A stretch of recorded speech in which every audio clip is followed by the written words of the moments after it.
Como ustedes saben, evento organizado con especialistas de la Fiscalía Especializada de Derechos Electorales, del Instituto Nacional Electoral, la Defensoría Pública de Participación Ciudadana y Procesos Democráticos del Tribunal Electoral de la Ciudad de México y de la Facultad de Derecho. El día de hoy le toca la exposición del juicio de protección de los derechos político-electorales del ciudadano a cargo del doctor Sergio Ricardo Márquez Rábago, para lo cual le doy el uso de la voz a nuestra moderadora, la maestra Angélica Ramos. Muchas gracias, maestra, y muy buenas tardes a todos. Es para mí un gusto estar en este segundo día de este maravilloso seminario. Y bueno, sin más, voy a proceder a presentar a nuestro ponente de lujo del día de hoy. El doctor Sergio Ricardo Márquez Rábago es licenciado y doctor en Derecho por la Universidad Nacional Autónoma de México, con una especialidad en Poder Judicial Federal y otra en Derecho Energético. Su labor profesional la ha desarrollado en la Secretaría de Hacienda y Crédito Público, en Petróleos Mexicanos, en su área fiscal, y el Poder Judicial Federal, donde fue secretario de Juzgado Federal, de Tribunal Colegiado y del Consejo de la Judicatura Federal, en donde se atiende la administración, vigilancia, disciplina y carrera judicial en tribunales federales.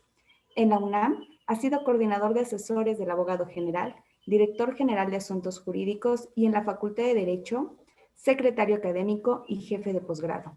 Actualmente es profesor de tiempo completo en la UNAM y ha sido profesor invitado en 28 de los 32 estados de la República Mexicana.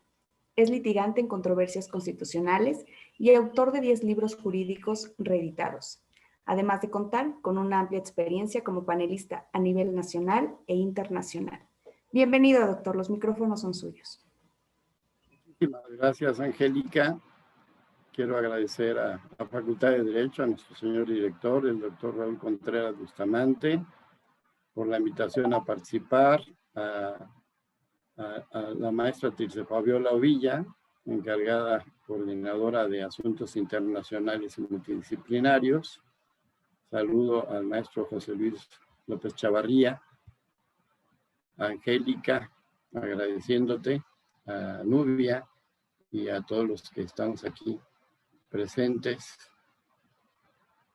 la maestra Sandra Vivanco también, que está acompañándonos, y Diana Verónica, Elsie Núñez Carpizo y tantos amigos que veo por aquí. Un placer estar con ustedes. Pues, Angélica, si me permites compartir pantalla. Claro, doctor, adelante.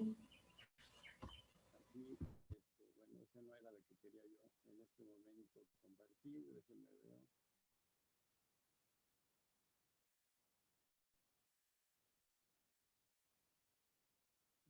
Primero creo que la tengo que hacer grande.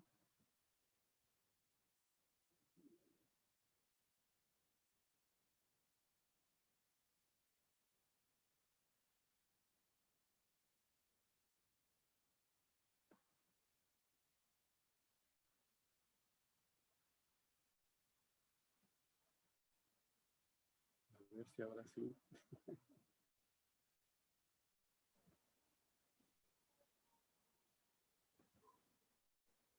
Me lo saca así, no lo puedo hacer grande aquí, no sé por qué. Pero bueno, vamos a trabajar con esto, ¿no? Sí lo alcanzan a apreciar. Aquí espero que la Comisión de Equidad de Género no me vaya a cobrar derechos de autor porque no vengo preparado. Muy bien. Pues un placer estar con ustedes para hablar del juicio de protección de derechos político-electorales del ciudadano, violencia política contra las mujeres en razón de género. Es una preocupación del Estado mexicano, de la Universidad Nacional Autónoma de México y de la Facultad de Derecho de la UNAM reivindicar a las mujeres en su pleno valor y en su pleno derecho de participar en todos los aspectos de la vida diaria de nuestra comunidad y, por supuesto, con mayor importancia en el ejercicio de la función pública. Ejercicio de la función pública que pasa necesariamente por la democrática atención del voto popular. Miren ustedes, las elecciones, como ustedes saben, son parte de un Estado de Derecho. Son parte, para que nosotros vivamos en un pleno Estado de Derecho, tenemos que tener elecciones limpias, democráticas. Tenemos que tener la designación de nuestros servidores públicos apegados a la normativa constitucional y legal. Elías Díaz, en su libro Estado de Derecho y Sociedad Democrática del año de 1966, establece que para que vivamos en un Estado de Derecho tenemos que tener 4 elementos. El imperio de la ley como expresión de la voluntad general, una ley legítima y legitimada, dice Elías Díaz, una separación de poderes, el legislativo, ejecutivo y judicial, una legalidad en la actuación de la administración pública regulada por ley y control judicial y los derechos fundamentales y libertades de los gobernados, con una garantía jurídica formal y su realización última, plena. Este Estado de Derecho implica no solo apegarse a cumplir la ley, porque eso sería un simple estado de legalidad. Un Estado de Derecho implica que la ley es legítima, legitimada, la gente la entiende como una disposición buena para la sociedad que nos va a llevar a un estadio mejor de vida. Como diría la definición de Torres Bodet en la Constitución de Democracia, en un constante mejoramiento económico, social, cultural, y yo añadiría lo que le faltó al maestro Torres Bodet, político. Como ustedes saben, nuestro país está en una etapa de transición democrática y estamos en una etapa en la que hemos pasado de un sistema de partido único después de la dictadura personal de Porfirio Díaz. Tuvimos una dictadura de partido de 70 años, de 1929 al año 2000, todos lo sabemos, ¿no? Era la época del carro completo, en la que, pues obviamente, un solo partido ganaba todos los espacios políticos y en los que, por ejemplo, no necesitábamos de justicia electoral.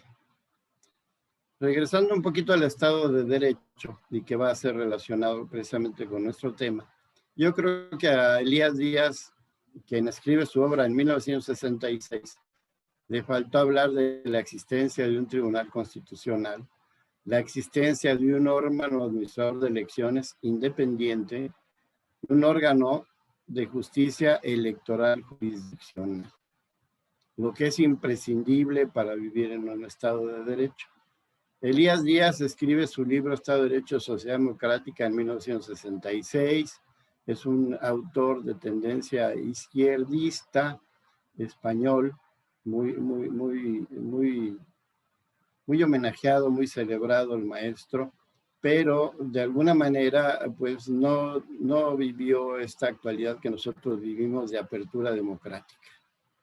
Yo celebro que nuestro país viva en una etapa en la que no necesariamente estamos presentes en un sistema de partido único o que no tengamos una división de opinión política. Los mexicanos estamos divididos desde que nacimos, y desde que nacimos no físicamente como personas, sino como nación en 1824, ¿no? Andábamos con que si queríamos ser un imperio o una república, cuando decimos que república, pues ya no sabíamos si central o federal. Finalmente se ha impuesto a través de la historia el federalismo, gracias a Dios. Muy bien, pero ya volviendo a nuestro tema.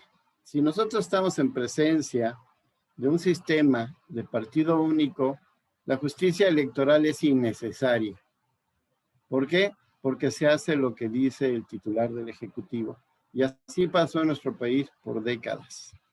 Y estas décadas precisamente tenían cierto maquillaje de democracia o un cierto maquillaje de raciocinio, porque era indispensable tener una justicia electoral. En 1917, en el artículo 97, se estableció que la Corte podría nombrar magistrados y jueces para averiguar la conducta de algún juez o magistrado federal o algún hecho o hechos que constituyeran una violación al voto público o algún otro delito castigado por la ley federal. Miren, yo hace algunos años estuve en la Suprema Corte, en su departamento de su biblioteca, y porque estaba haciendo una investigación sobre los ministros que habían accedido a la presidencia de la República, me prestaron sus libros y entonces estuve revisando el de la Facultad de Investigación y cuántas facultades de investigación en materia electoral se habían dado. Se pidieron 4 o 5 en 1917, cuando inauguramos nuestra Constitución. Nuevo León, Zacatecas, algún otro estado. Se nombraban a los comisionados, se hacían las investigaciones, pero no pasaba nada. Se paraba, el Poder Ejecutivo paraba la tarea y todo se quedaba en nada. Entonces fue una institución inusitada. Tan inusitada que finalmente la acabamos desapareciendo de la Constitución. Esta facultad nunca se ejerce. Así empezó nuestra justicia electoral, como siendo un mueble viejo arrumbado por ahí que nadie usaba ni volteaba a ver. ¿De acuerdo? Aquí tenemos, para 1977 tuvimos que darle otro maquillaje, ¿no? Bueno, ¿y ahora en qué consistiría el maquillaje? Vamos a poner un recurso de reclamación para que la gente pueda inconformarse y pedir un recurso de reclamación por esta ilegalidad cometida en la elección. La Suprema Corte resolverá y señalará al Colegio Electoral de la Cámara de Diputados. Si la Corte consideraba que se habían cometido violaciones sustanciales, lo hará en el procedimiento o en la calificación, lo hace de conocimiento de dicha Cámara para que emita una nueva resolución. La Cámara de Diputados tenía la última palabra. Yo sé que nuestro querido maestro, que muchos conocimos, Ignacio Burgoa, esta atribución no le gustó, ¿no? Porque si no le gustaba la Facultad de Investigación porque no era vinculante, pues menos esto, ¿no? Este recurso de reclamación tampoco tendría ninguna chiste ni nada, ¿no? No es sino hasta 1990. ¿Será una coincidencia que es el 90 la aparición de una justicia electoral, aunque fuera a nivel de justicia administrativa? Calificarlo de justicia administrativa implica que el presidente tiene alguna que ver en el nombramiento de los jueces, de los magistrados. Y eso de alguna manera cuestiona la independencia del órgano resolutor de las controversias. ¿De acuerdo? La Suprema Corte de Justicia no tendría intervención, sería el presidente. Y yo digo que no es una casualidad que sea en el 90, ¿por qué? Porque en el 89 el PAN ganó la gubernatura de Baja California.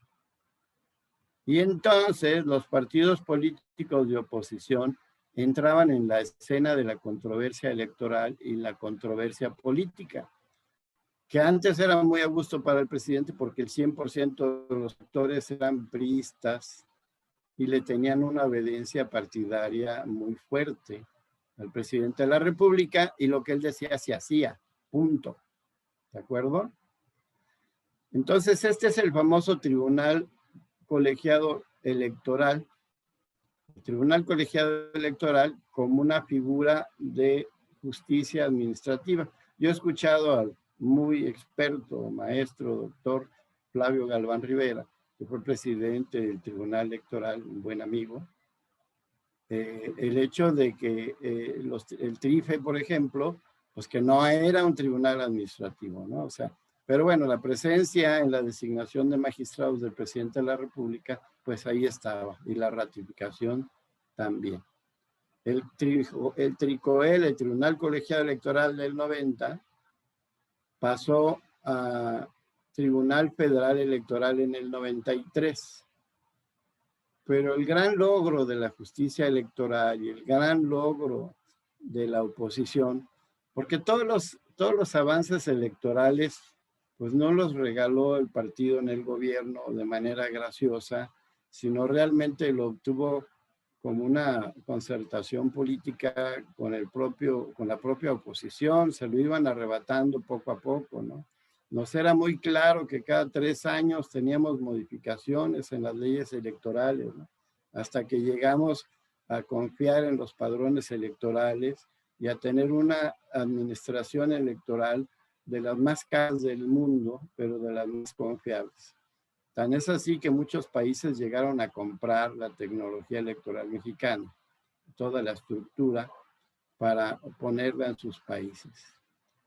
En 1996 se da el gran cambio. ¿Por qué es el gran cambio 96? Porque 96 es la judicialización de la justicia electoral. ¿Qué implica judicializar la justicia electoral? Que quien resuelva sean órganos jurisdiccionales ubicados en el Poder Judicial de la Federación y no en otro lado.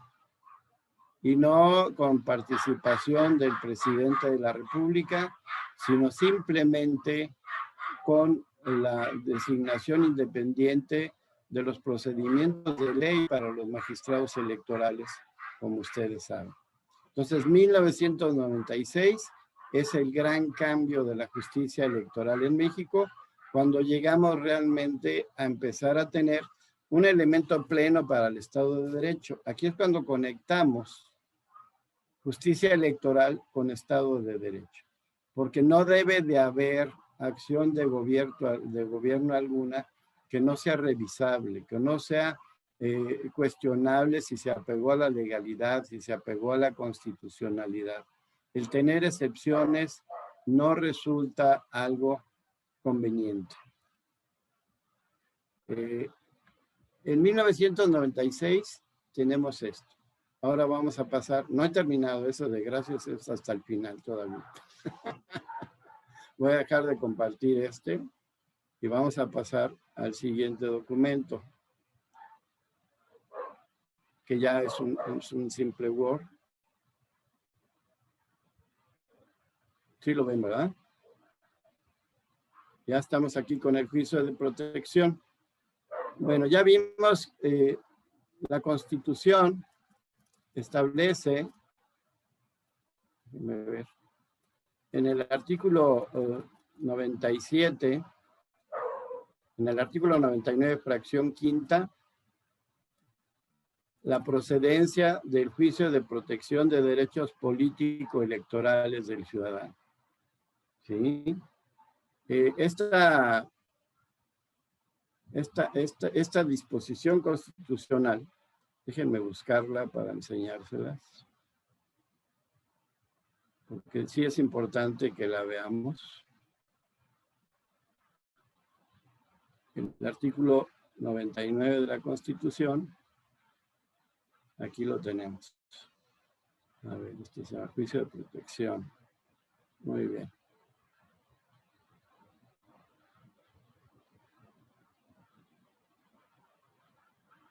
Aquí está el artículo 99.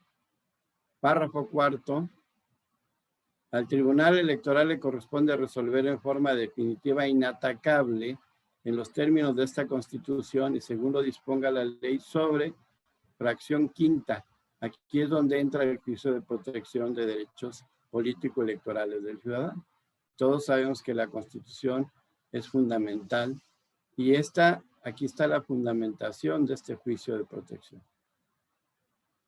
El Tribunal Electoral conoce de impugnaciones de actos y resoluciones que violen los derechos político-electorales del ciudadano de votar, de ser votado, de afiliación libre y pacífica para tomar parte en los asuntos políticos del país, en los términos que señalen esta Constitución y las leyes.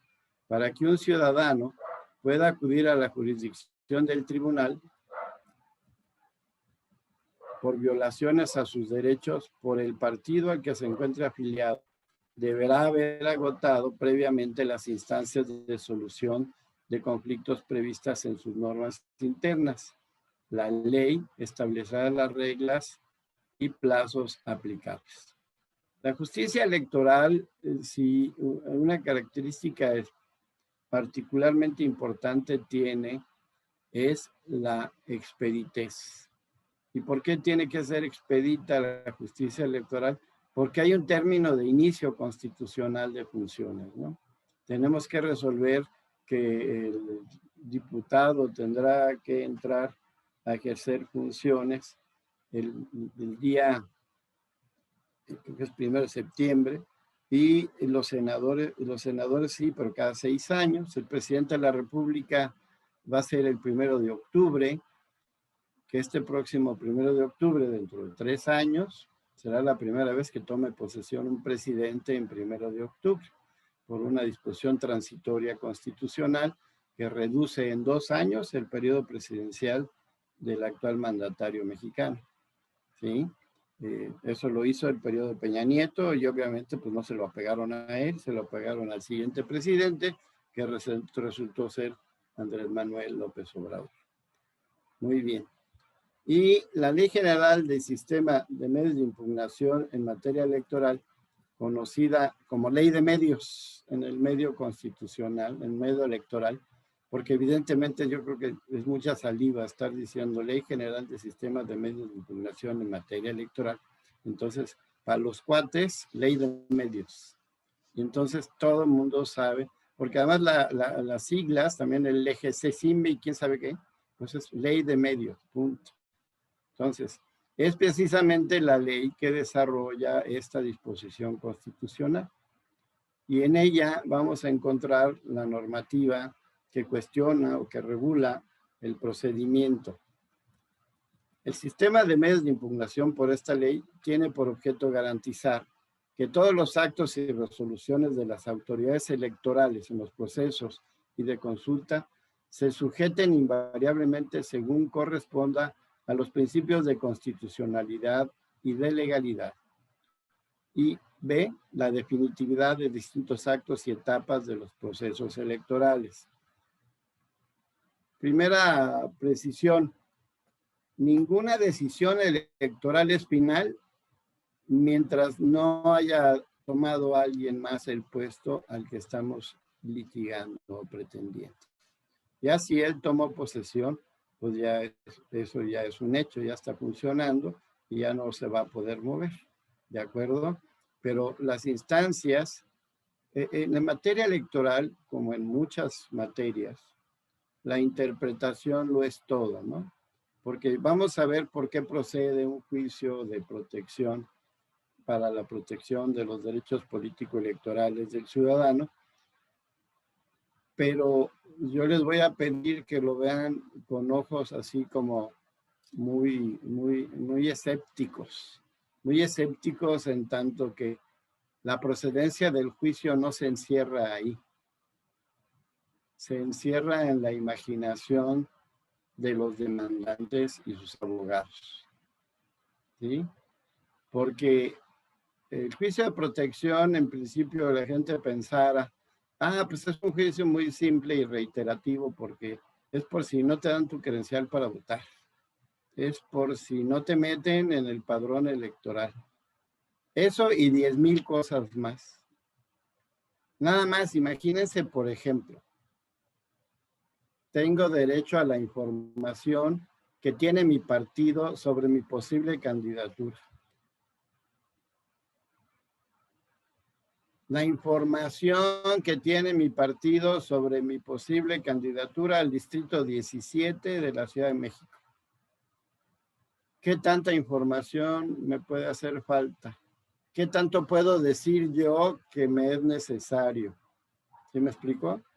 Entonces, y no te quiero dar la información, estás restringiendo mis derechos electorales. ¿Sí me explico? O sea, en principio hablamos de que la procedencia está señalada en la ley, pero la jurisprudencia ha ido ampliando y ampliando y ampliando esas procedencias. Incluso esa procedencia ha dado pauta a que se reforme la ley y eso que antes era por jurisprudencia ya lo tengamos integrado en la regulación. El sistema de medios de impugnación se integra por el recurso de revisión, el recurso de apelación, de inconformidad y de reconsideración, el juicio para la protección de derechos políticos electorales del ciudadano, el juicio de revisión constitucional electoral, el juicio para dirimir conflictos laborales y el recurso de revisión en contra de resoluciones y sentencias emitidas en procedimientos especiales sancionadores para garantizar la legalidad de actos y resoluciones de la Autoridad Electoral Federal y del Tribunal Electoral. El libro tercero de la ley es el que se dedica al juicio para la protección de los derechos político-electorales del ciudadano y tiene su título único de reglas particulares y su capítulo primero de la procedencia del juicio. El juicio para la protección de derechos político-electorales del ciudadano solo procede cuando el ciudadano por sí mismo, en forma individual o a través de representantes legales. Lo que quiere decir que la actuación no necesariamente tiene que ser directa de manera necesaria. Puede hacer valer presuntas violaciones a sus derechos de votar y de ser votado, voto activo, voto pasivo, en elecciones populares, y asociarse individual y libremente para tomar parte en forma pacífica en los asuntos políticos y de afiliarse libre individualmente a los partidos políticos. Asimismo, resulta procedente para impugnar actos y resoluciones por quien, teniendo interés jurídico, considere indebidamente se afecta a su derecho para integrar las autoridades electorales de las entidades federativas. La ley fue actualizada para incluir las cuestiones de género. Así, el juicio será promovido por la ciudadana o el ciudadano cuando, habiendo cumplido requisitos y trámites correspondientes, no obtenga oportunamente el documento que la ley exija para ejercer el voto, la famosa credencial para votar con fotografía. Habiendo obtenido oportunamente el documento, la credencial para votar, no aparezca incluido en la lista nominal de electores. Considere haber sido indebidamente excluido de la lista nominal de electores en la sección correspondiente a su domicilio. O sea, que lo tienen mal ubicado de sección. Considere que se violó su derecho político electoral de ser votado cuando, habiendo sido propuesto por un partido, le sea indebidamente negado su registro como candidato a un cargo de elección popular, habiéndose asociado con otros ciudadanos para tomar parte en forma pacífica en asuntos políticos, se le niegue indebidamente su registro como partido político o agrupación política. Esta parte, por ejemplo, era una que originalmente no se tenía. En la ley estaba por jurisprudencia del Tribunal Electoral. Se decía que las agrupaciones políticas están formadas por ciudadanos y si ellos están queriendo formar una agrupación, pues si se cumplen los requisitos debe de otorgárseles ese registro. Eso era checar si se cumplió con la ley al negarse, ¿no? O también con su elevación al carácter de partido político nacional. Considere que un acto o resolución de la autoridad violatoria de derechos políticos electorales, que se refiere al artículo anterior, considere que los actos o resoluciones del partido al que está afiliado violan algunos de sus derechos políticos electorales y es aplicable a precandidatos y candidatos a cargos de elección popular, aun cuando no estén afiliadas al partido señalado como responsable, y considere que se actualice algún supuesto de violencia política contra las mujeres en razón de género, que sería un apartado específico de nuestra plática de hoy con especial relevancia, ¿no? Si se considera que se actualiza un supuesto de violencia política en razón de género en los términos establecidos de la ley, en la Ley General de Acceso a las Mujeres a una vida libre de violencia y en la Ley General de Instituciones y Procedimientos Electorales. El juicio solo será procedente cuando el actor haya agotado todas las instancias previas. Esto todos lo conocemos, es lo que conocemos como principio de definitividad, ¿de acuerdo? Si hay instancias partidarias que agotar, las tenemos que agotar para poder ir a la Justicia Federal Electoral. La Justicia Federal Electoral solo actuará cuando se agotó esta etapa previa. y realizando las gestiones necesarias para estar en condiciones de ejercer el derecho político electoral presuntamente violado, en la forma y en los plazos que las leyes respectivas establezcan para tal efecto. Aquí puede ser que de repente no seamos muy duchos y equivoquemos la vía, que no utilicemos el recurso debido y que vayamos a otra instancia.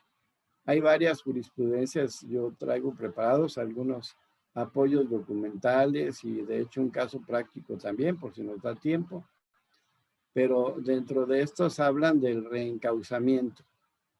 Aquí se dice que en materia electoral alguien equivoca la vía, la autoridad que recibe la promoción en vía equivocada, lo que tiene que hacer es no pronunciarse sobre procedencia y reencauzar a la autoridad que sí debe de tener Seguimos todavía con la ley, ¿sí están viendo el artículo 81? Okay. Es que a mí aquí en la pantalla me cambió la otra presentación. Sí, espero que a ustedes no.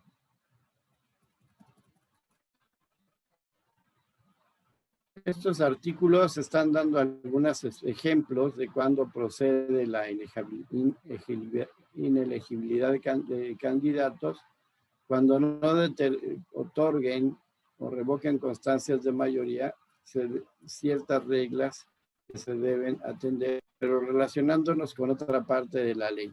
Y para no tardarnos mucho en eso, vamos a avanzar.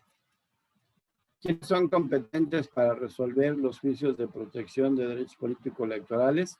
La sala electoral, la sala del Tribunal Electoral en única instancia, en los casos señalados en relación con la elección del presidente de los Estados Unidos mexicanos, gobernadores, jefe de gobierno de la Ciudad de México y la elección federal de diputados y senadores. En los casos previstos anteriores, también el 80, aquí nos está hablando, algunas faltas que están señalando, ¿no? Cuando se trata de violación de derechos políticos electorales por determinaciones emitidas de los partidos políticos en elección a candidatos al cargo de presidente, jefe de gobierno de la Ciudad de México, gobernadores, senadores y diputados.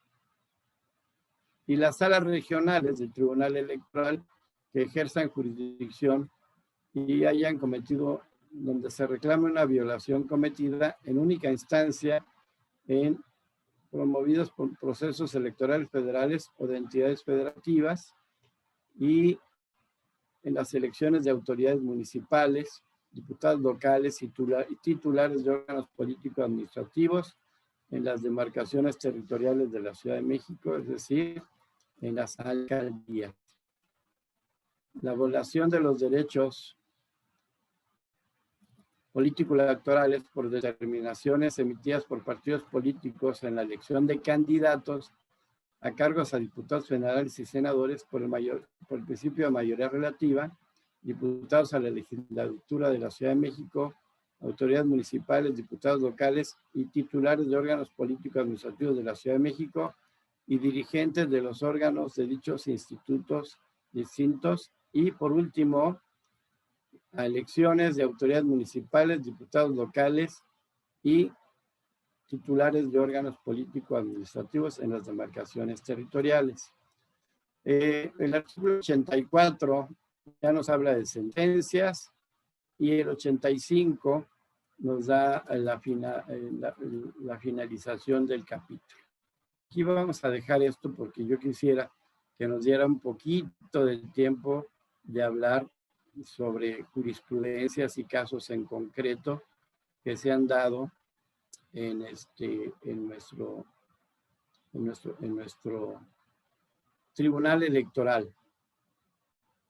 Un segundito, ahorita lo ponemos. Tienen algunas tesis interesantes.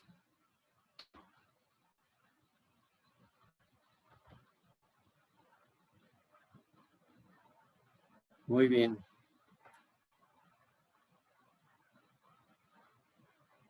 Ahora sí lo están viendo, ¿verdad? ver, este lo voy a cerrar. Si quieres, Angélica, podemos poner tu banner del seminario en la pantalla y yo les voy a ir platicando de estos asuntos que se han resuelto. Claro, doctor. Muy bien. El primero es la jurisprudencia 5 del 2012. Y habla de la competencia. Corresponde a los tribunales electorales locales conocer de impugnaciones vinculadas con los derechos de acceso y permanencia en el cargo. Aquí dice esta jurisprudencia 5/2012 que debe estimarse competente para conocer de impugnaciones vinculadas con acceso y permanencia a cargos de elección popular por estar relacionados con el citado derecho y debe de agotarse la respectiva instancia para cumplir con los requisitos de definitividad y firmeza exigibles para la procedencia del juicio para la protección de derechos político-electorales del ciudadano. Este tribunal electoral en esta entidad federativa tiene atribuciones para conocer de violaciones al derecho a ser votado. Entonces, primero tendríamos que agotar la jurisdicción local para después poder ir, como en una segunda instancia, al tribunal federal. Derecho de acceso a la información pública en materia electoral. El Tribunal Electoral del Poder Judicial de la Federación es competente para conocer de impugnaciones a su contravención por la vía del juicio para la protección de derechos político-electorales del ciudadano. Interpretación del artículo 99, párrafos primero y cuarto, en relación con el 41, fracción cuarta. Esta es la jurisprudencia 47 del 2013. Se desprende la competencia constitucional y legal del Tribunal Electoral para resolver impugnaciones jurisdiccionales enderezadas contra la negativa de ciudadanos para acceder a la información pública en materia electoral, pues por un lado es constitucionalmente para resolver no solo impugnaciones en contra de aquellos actos y resoluciones de la Autoridad Electoral Federal no relacionados directamente con las elecciones federales, sino todos los demás asuntos señalados en la ley no previstos expresamente en el citado artículo 99.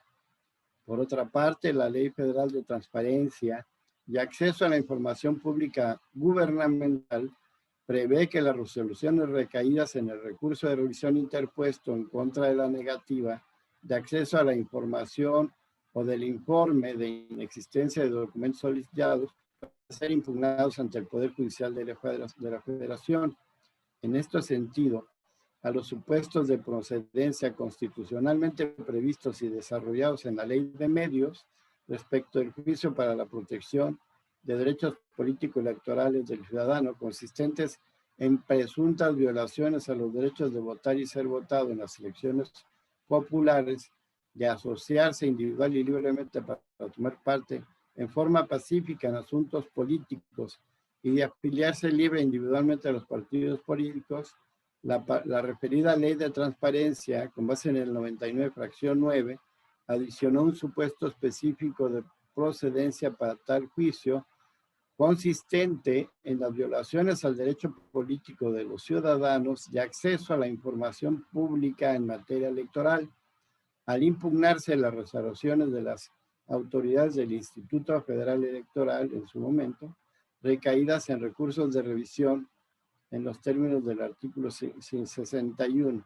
No es óbice para lo anterior que no se precise la competencia del Tribunal Electoral, toda vez que la procedencia del juicio de garantías se establece para las decisiones del IFE a la información, el Instituto Federal de Acceso a la Información respecto de la que se encuentre en las dependencias y entidades de la Administración Pública Federal, lo que no excluye la posibilidad de que las decisiones de los órganos constitucionalmente autónomos, como el IFE, en esta materia sean controladas por una jurisdicción constitucional especializada, como ocurre con las decisiones de la Comisión para la Transparencia y el acceso a la información del Consejo General del IFE, y su control jurisdiccional por la Sala Superior del Tribunal Electoral del Poder Judicial de la Federación, lo que le da vigencia al derecho a la administración e impartición de justicia o tutela efectiva y preserva el carácter especializado de la jurisdicción constitucional electoral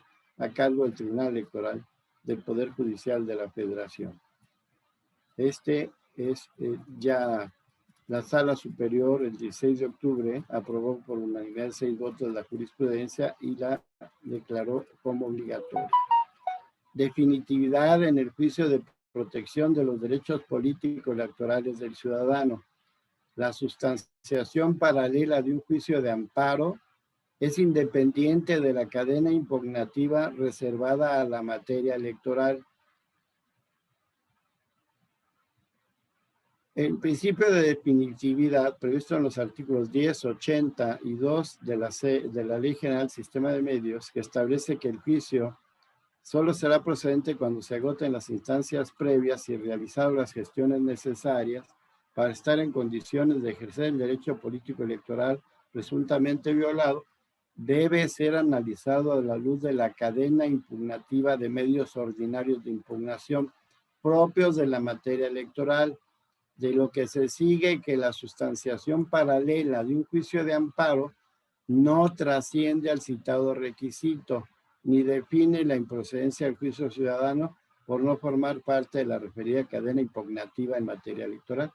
Lo que quiere decir que nadie te puede pedir que primero hayas agotado un juicio de amparo antes de ir a la instancia de justicia electoral. Reencauzamiento del análisis de la procedencia del medio de impugnación corresponde a la autoridad u órgano competente.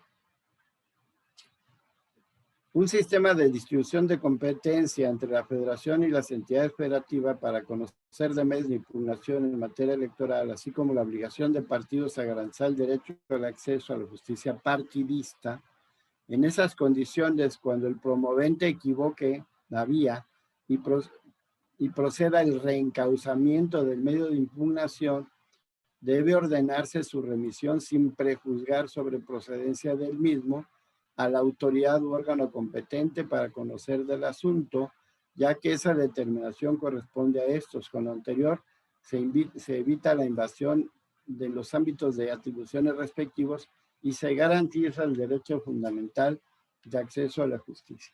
Esto es importante porque si la obligación es de la autoridad y no del gobernado, pues lo que se hace es no perder términos. Y eso es muy importante. Porque, por ejemplo, en materia de amparo indirecto, una revisión, si la presentamos en el tribunal colegiado, sí se sigue perdiendo el término. Y entonces, en lo que nos los devuelven, ya no estamos en tiempo para presentar nuestra demanda en el lugar legalmente adecuado. Este también es interesante. Pongan atención. Asunto general. Las salas del Tribunal Electoral del Poder Judicial de la Federación están facultadas para formar expedientes ante la improcedencia de un medio de impugnación específico. De la interpretación sistemática y funcional de los artículos 17, 41, 99 de la Constitución, 3, fracción primera de la Ley de Medios, a fin de garantizar el acceso a la tutela judicial efectiva y no dejar en estado de indefensión a los gobernados, cuando un acto de resolución en materia electoral no admita ser contravestido por un medio de impugnación previsto en la ley citada, las salas del Tribunal Electoral están facultadas para formar un expediente de asunto general y conocer el planteamiento respectivo, que se tramitará en términos de reglas generales previstas para los medios de impugnación establecidas en la Ley Adjetiva Electoral. Esto es conforme al criterio sostenido por la Corte Interamericana de Derechos Humanos en el sentido de que los estados partes deben adoptar medidas positivas para hacer efectivo el derecho humano al acceso a la justicia. Esto es muy importante porque nosotros queremos presentar un recurso que no está establecido en ley. La tesis purista de un procesalista sería: no está establecido en ley, te está llegando, deséchalo. ¿Por qué? Porque simplemente diles que la ley no dice que esté establecido ese recurso, ¿no?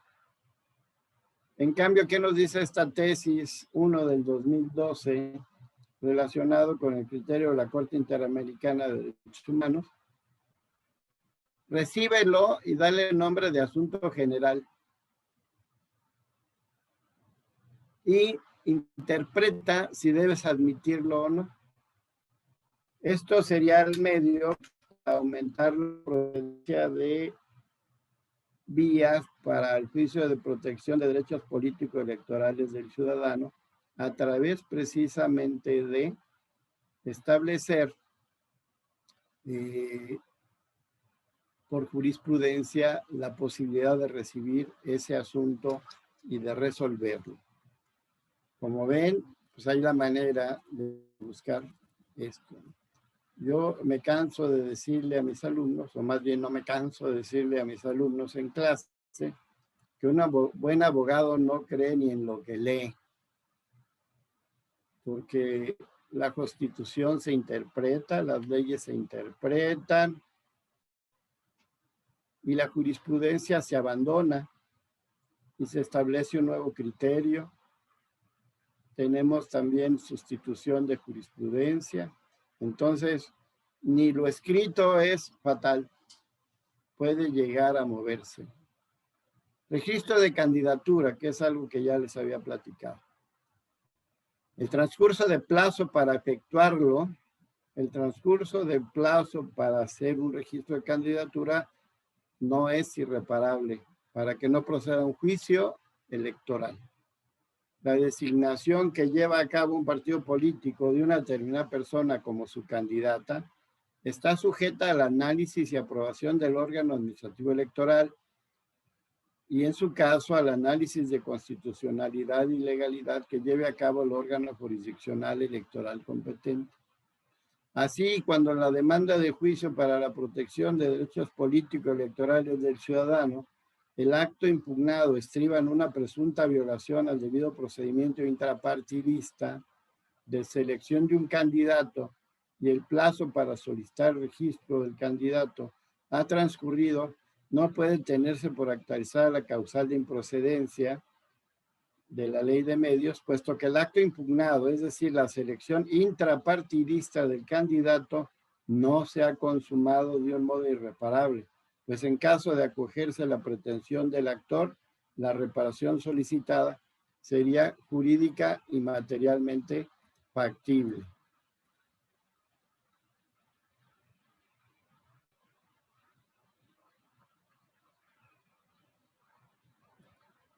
Muy bien, pues ya para tratar de apegarme al tiempo que me fijó la maestra Ovilla, les platicaré solamente de algunas encabezados de tesis, que muchas veces nos dicen el gran contenido de la resolución. Por ejemplo, miren, sentencia incongruente. Se actualiza cuando se desecha la demanda y a su vez ad cautelam se analizan las cuestiones de fondo. Si desechas una demanda, pues no puedes estudiar el fondo porque dijiste que el juicio es improcedente. Entonces, ad cautelam no vale analizar las cuestiones. Medios de impugnación en materia electoral. La inviabilidad de los efectos jurídicos pretendidos por la resolución determina su improcedencia. Yo estoy peleándome porque no me dejaron ser candidato a la presidencia municipal de San Miguel del Alto, Jalisco, que es el pueblo de mis padres, ¿no? Ya tomó posesión el presidente municipal, existe inviabilidad de ejecutar la sentencia. Y si algo tienen las sentencias, y si algo tiene la impartición de justicia, es que tiene que ser efectiva. Porque si no vamos a darle un resarcimiento a sus derechos al gobernado, no tiene caso agitar el avispero, ¿no? Miren, una buena sentencia debe de ser breve, debe de resolver lo que se le plantea. Yo estuve 6 años en el Poder Judicial haciendo sentencias como secretario y algunas veces como juez en sustitución de la ausencia de mi jefe. en materia electoral, que era jefa, por cierto, muy linda ella, la magistrada Emma Guerrero y la magistrada Margarita Luna Ramos, que también fue mi jefa en el Poder Judicial. Muy lindas personas ellas. Y la sentencia debe ser breve y específica. Para conceder el amparo te ofrecen 15 violaciones, conceptos de violación. Estudias el que resulta procedente y te olvidas de los otros 14. Pero para negar tienes que estudiar los 15. Porque si no, violas el principio de exhaustividad de la sentencia. Entonces, la lógica jurisdiccional tiene miles de años para resolver una controversia, la más chiquita y la más grande, la materia que sea, no hay más que un procedimiento para sustanciar una ley. Tan es así que cómo se resolvió la primera sentencia de amparo a favor de Manuel Verástegui en San Luis Potosí en 1849. Todos recordaremos que el primer juicio, que la ley del juicio de amparo se establece en el Acta de Reformas de 1847. Y la primera sentencia de amparo que concede el amparo, además, es de 1849. Yo sé que muchos de ustedes saben la fecha de la primera ley que regula el amparo. 1861. 12 años después de que se dictó la primera sentencia de amparo. Y no nos vamos a preguntar, ¿y cómo se resolvió ese juicio? Igual que todos, demanda, contestación, pruebas, alegatos, sentencia. ¿De acuerdo? Lo mismo es en todo procedimiento contencioso. Claro que también tenemos, además de procesos judiciales, procedimientos judiciales, en los que lo que evitamos es la etapa de pruebas y alegatos, ¿no?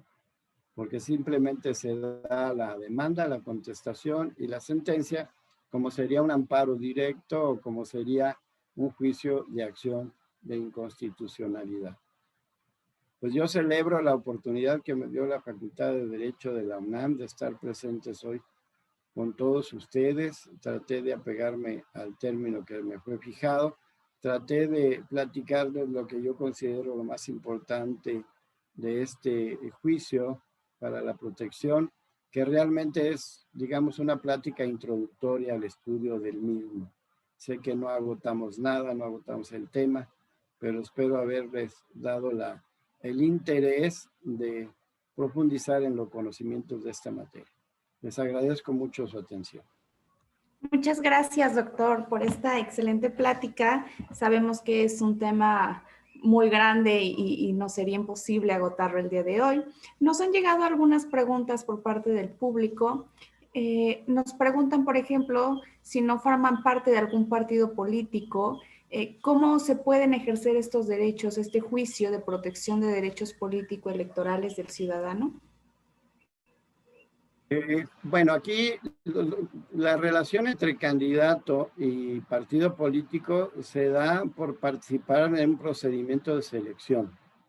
Si tú te acoges a una convocatoria para obtener la candidatura, pues te debes de apegar a esa convocatoria. Lo mismo que el partido se debe de apegar a ella y no dar ventajas a uno y evitar que otro lo haga, ¿no? Si no, pues está pleno el juicio de protección.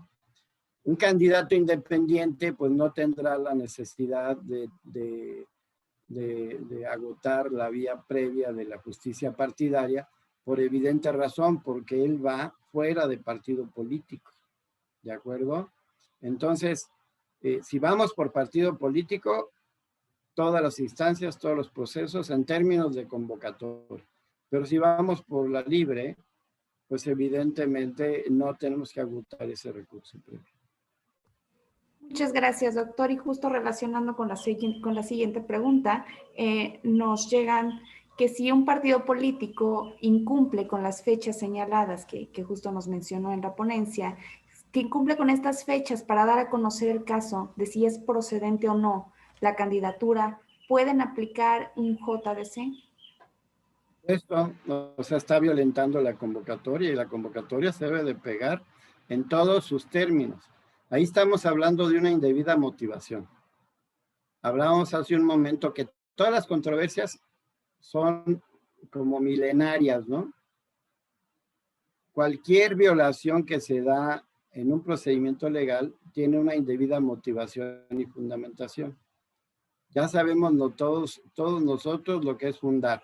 Citar el precepto legal con su fracción, con su inciso, bla, bla, bla.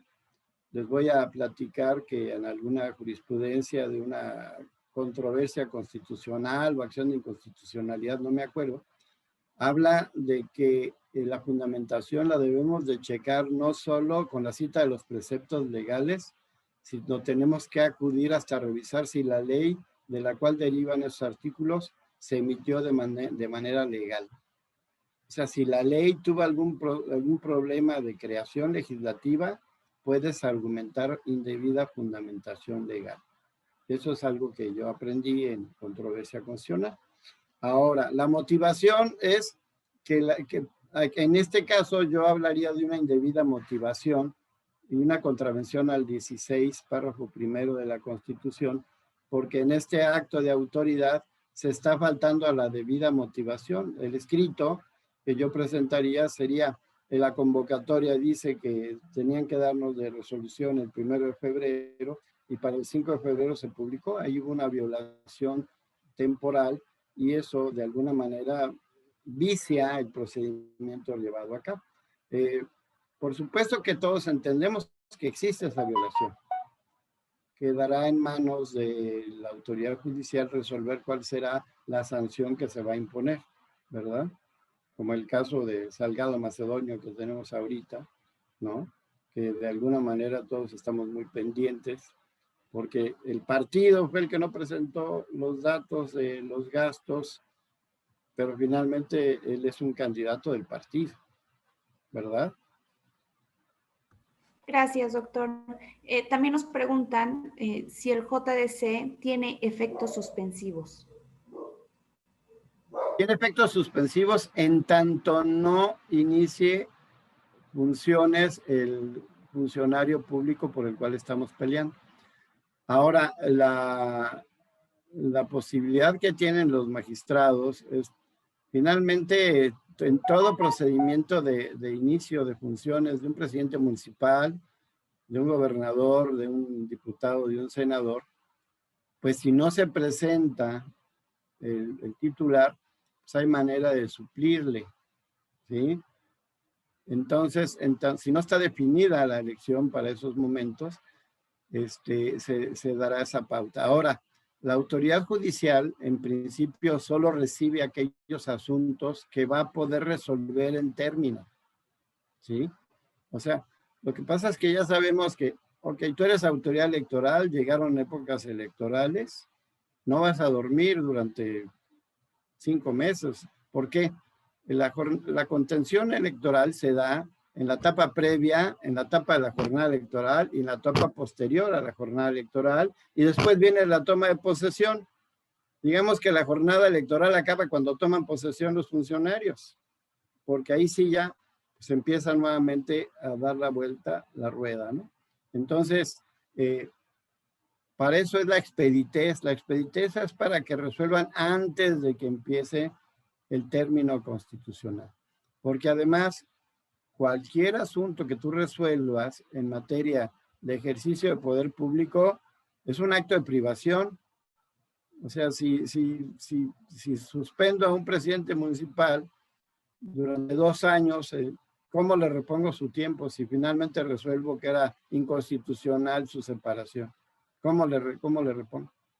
No le puedo reponer nada porque si se terminó su periodo, terminó su periodo.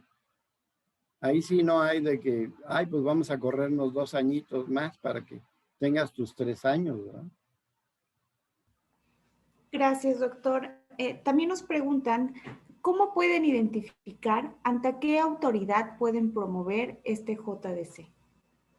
Bueno, número uno, revisar la procedencia legal.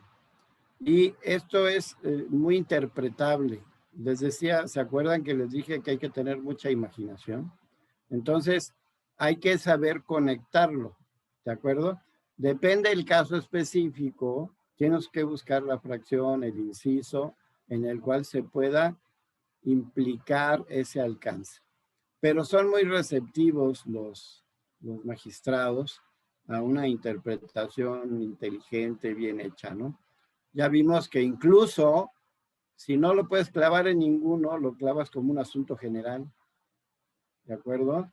Y estamos hablando evidentemente de que si se trata de una elección o un proceso local, bueno, tendrás que ir a las instancias locales. Pero si se trata de uno federal, tendrás que ir a las instancias federales y tienes que estudiar la legislación federal o estatal en su caso. Y ser imaginativo. Muchas gracias, doctor. Pues no me queda más que hacer extensivo el reconocimiento que ha tenido aquí en el chat, en nuestras redes sociales, las felicitaciones a esta ponencia. Reitero, yo sé que no podemos agotar todo este tema en tan poco tiempo, pero nos ha ayudado mucho a abrirnos camino en este seminario. Muchas gracias, doctor. Gracias a la maestra Trilce por invitarme a participar el día de hoy. Y sin más, yo le cedo el uso de la palabra al maestro José Luis López.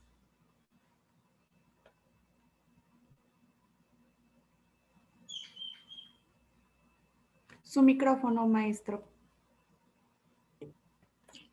Agradecemos a nuestro ponente central del día de hoy, el doctor Sergio Ricardo Márquez Rábago, con esta interesante plática sobre el juicio para la protección de los derechos político-electorales del ciudadano.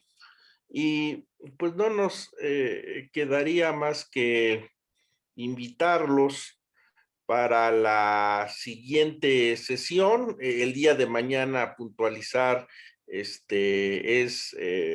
día de descanso, pero se reanuda el día jueves 15 de abril a las 18 horas, donde en este seminario tendremos la grata presencia de la maestra Beatriz Claudia Zavala Pérez, quien es consejera del Instituto Nacional Electoral, y el tema que abordará versa sobre el procedimiento especial sancionador. Pues en esos términos no queda más que agradecerles su presencia a todo el comité organizador de este interesante seminario, a todos nuestros, a la comunidad universitaria que nos está viendo y escuchando a través de Facebook Live, página oficial de la Facultad de Derecho.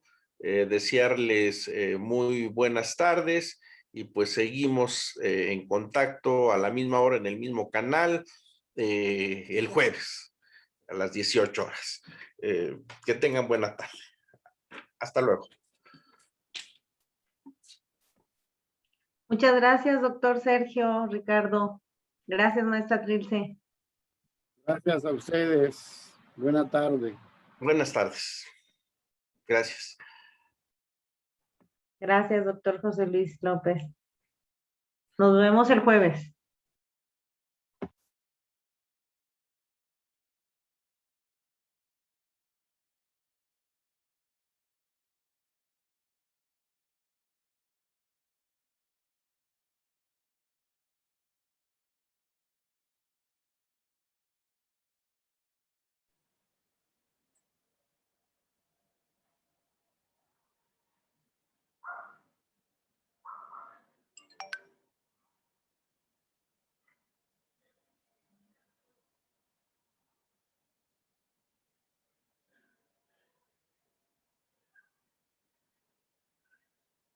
Lorena, muchas gracias. Si nos puedes sacar del aire, te lo voy a agradecer.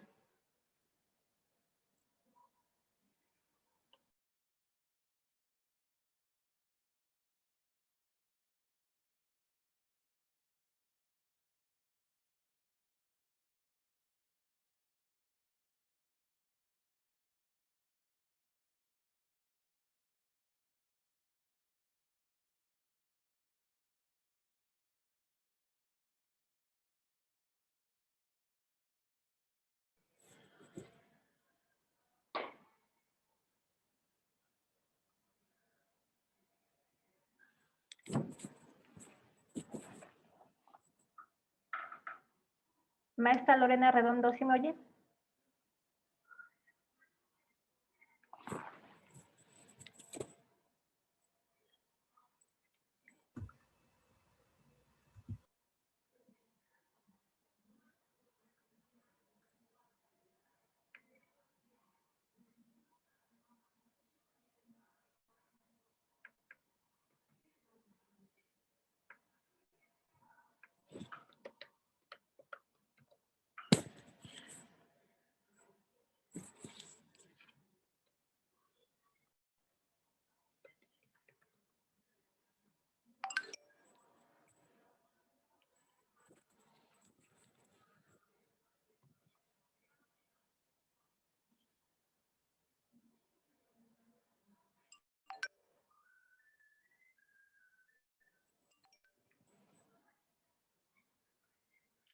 La transmisión ya ha sido suspendida, muchas gracias, pero seguimos grabando, pero es tu máquina. Lorena, gracias.